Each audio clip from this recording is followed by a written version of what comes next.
But so many times in life, you don't want to be doing what the you're doing. You can't just quit. Remember this. This isn't a hobby. This isn't a joke. It's a lifestyle. If you clicked on this video, you're already ahead of the majority because you're looking for growth. Welcome to Epic Motivation. Let's get started. So what you say to yourself is important. There's no coach. There's no trainer to keep you going. It's only you. So think about this. You've been working your whole life to get a seat at the table. The seat at the table is you want to be the best amongst all the best people in your career field. So you finally get that letter. It's steak, lobster. It's a big dinner. Everybody's showing up, dressed to the nines. Make sure you soaking wet for getting after it, working out hard. Towel around your neck. You respect the event, so make sure you put that towel over that nice chair so you don't it up. The whole thing is this. Don't say a word. Stay uncommon amongst uncommon people. You're never done. Don't stop when you're tired. Stop when you're done. Stay hard. I get to about 200 and some odd miles, and I'm sick as hell. Can't breathe. High altitude pulmonary edema. Totally jacked up. And now the doctor tells me if you get off course now and you go to the doctor, you won't be able to come back and finish the race. So I had to make a call. Like, you know what? I'm pretty messed up. Got off. I'm literally laying in bed, and I thought, honestly, I swear to God, I thought that someone was speaking to me. It was like, you're not done yet, motherfucker. And I'm like, what the fuck is this? It was actually probably my subconscious saying, get your ass back out there. I know that I'm already, DNF'd. So no matter what happens here, I'm not going to be an official finisher of this race. This is now for the fact that you can. So you can sit here and not and think about that for a whole year until you come back here and do this. Or you can go out there for yourself and take some kind of pride in knowing that you could and you did. I have 40 miles to go. I'm going to have Jennifer drop me back off at the spot where I left. I want to finish this fucking race. All the fucking times that I was like, I'm not going back. And I went back. I'm not going back. And I went back. I'm not going back. And I went back. It showed me even more of what we have as humans. If we're willing to go there and we're willing to push that extra step. And like I said, I always tell people, a lot of people, man, how do you do what you do? At the end of the day, I ask myself one question: can I take one more step? And usually the answer is yes. So if you can answer that question and not take another step, that is real failure. That is real quitting. So a lot of people can take one more step, but they choose not to. I don't know if you can take 2 steps. You got to answer that question after you take the first step. But I can always take one more step. So if I choose not to, that's on me. And I got to live with that. What separates me from a lot of people is they go into a daunting task, and the task is overwhelming. Like when I heard the pull-up record was 4,020 pull-ups, and I was talking about breaking this record, people are like, oh my God. I went right to a pen and paper. They go, what are you doing? I'm doing the math, man. What are you talking about? I'm open-minded to the fact that, okay, if I do 5 pull-ups in a minute for so many hours, I can get so many pull-ups in. How much time do I have to rest? I was breaking the math down. You have to be open-minded to the possibilities that I can do this. Once you shut your mind down to the possibility that it can be achieved, there's no way it can happen. So that's why my eyes and my body light up about things, because I know that if you're in a fight, you have to attack. You have to keep attacking. The enemy has to know he is not going to give up. You must break the soul of whatever the fuck is in front of you. That's what I realized.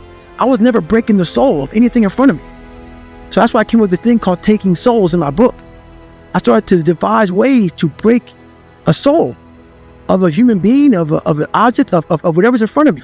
If you keep on attacking something, nothing wants to stand in front of anything that is relentless. Nothing. At mile 70, man, it was torturous. And with blood down my leg and 30 miles to go, I started reaching the cookie jars, man. I started pulling off all kind of stuff. I reached in my mind, and a lot of us, when we have bad times in life, even the hardest person in the world, we forget how badass we are during that hard time.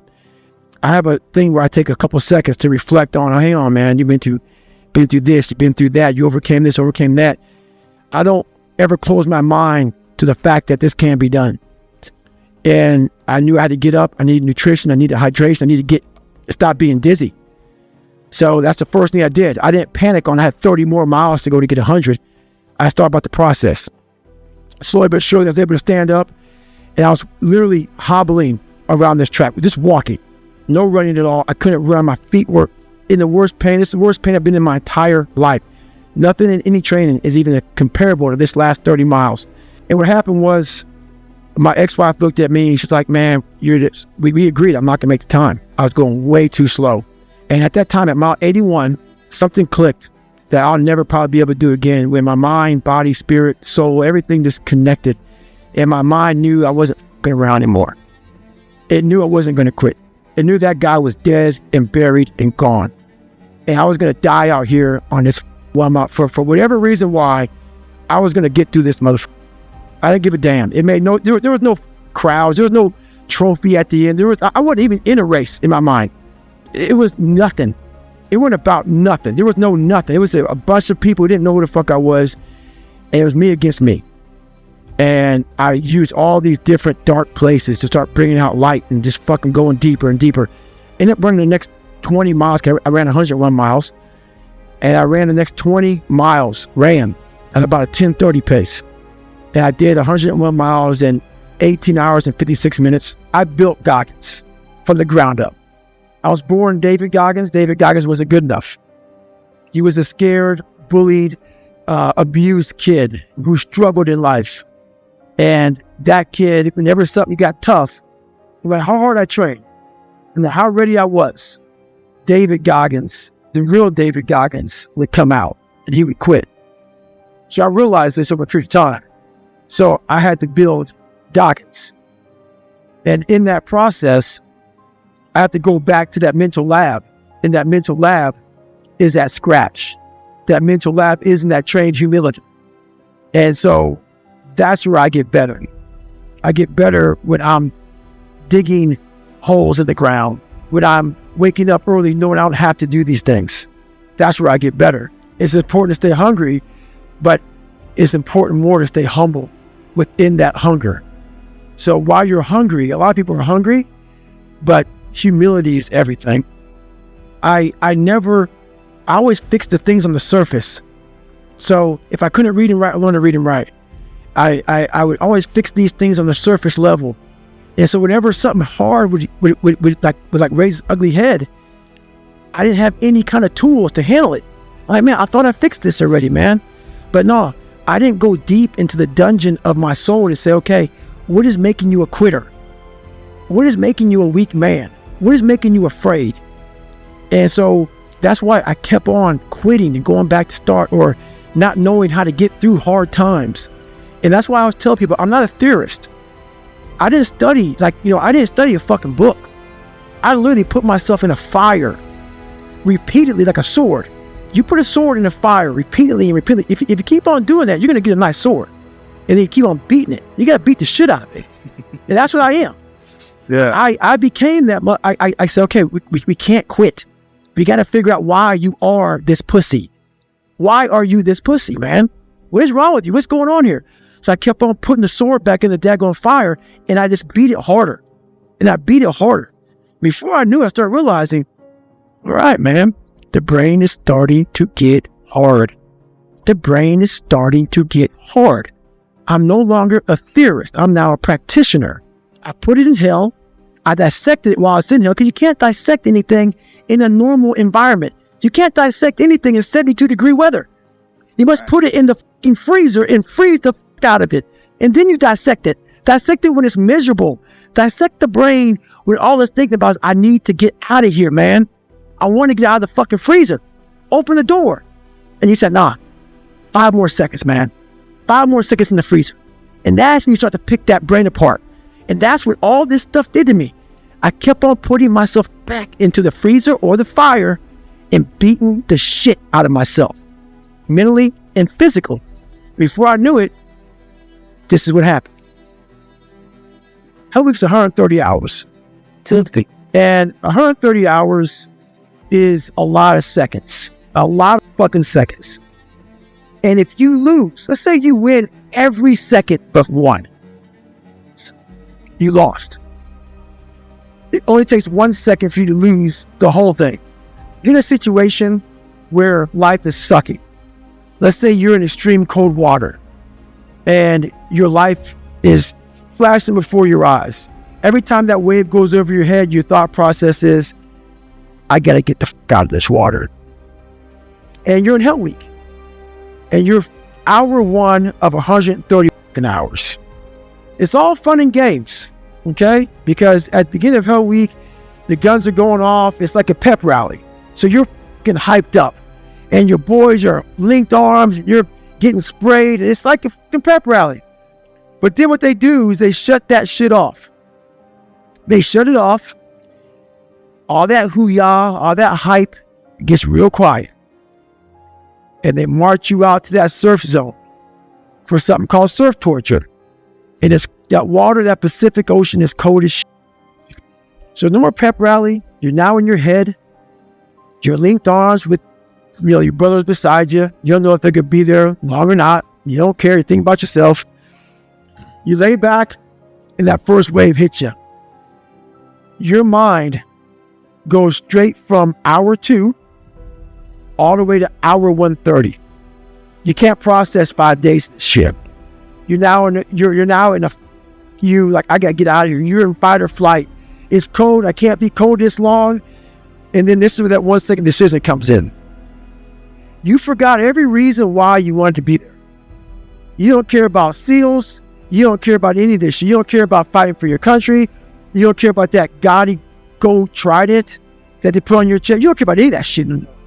All you want to do is go back home. You want the warmth. You may want something to eat. You want your girl to hold you. All those things of comfort are there in that 1 second. And this is where people lose. So what I do in that 1 second, because we all think about quitting when shit's hard. But what you have to do in that 1 second is hard to process information during pain. Because that pain takes over and you can't think rationally.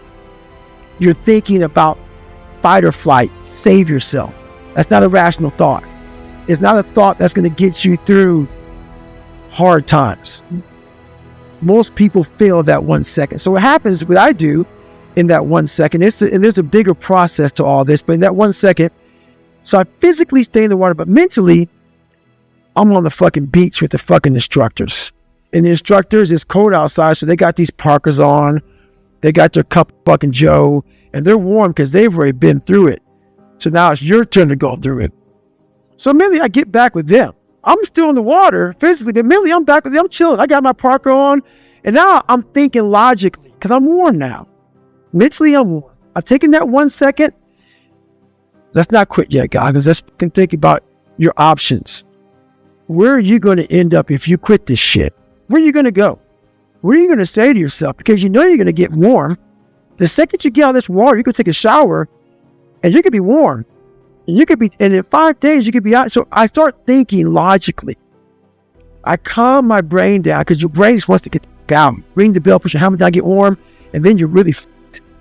And these are the things you have to think about in a 1 second decision. So that's what that's all about. It's about gaining control of your mind, putting things back in the proper perspective, and then saying, I really do want to be here. And I'm going to have a bunch of these 1 seconds through this 130-hour journey. And I have to learn to control these. Because if I fail one of these 1 seconds, I will not be a SEAL. I will not be a doctor. I will not be a lawyer. I will not be whatever the fuck it is. So that's how important that 1 second decision is. It's all about your mind takes control of you. You have to say, you, I run this mother. And that's what that's all about. Greatness is built one step at a time. Keep moving forward. We appreciate you watching our video to the end. Creating these videos takes a lot of passion and dedication, and your support makes it all worthwhile. If this video inspired you, make sure to subscribe and stay on this journey with us. Your encouragement helps us continue delivering top quality videos just for you. Together, let's make life epic.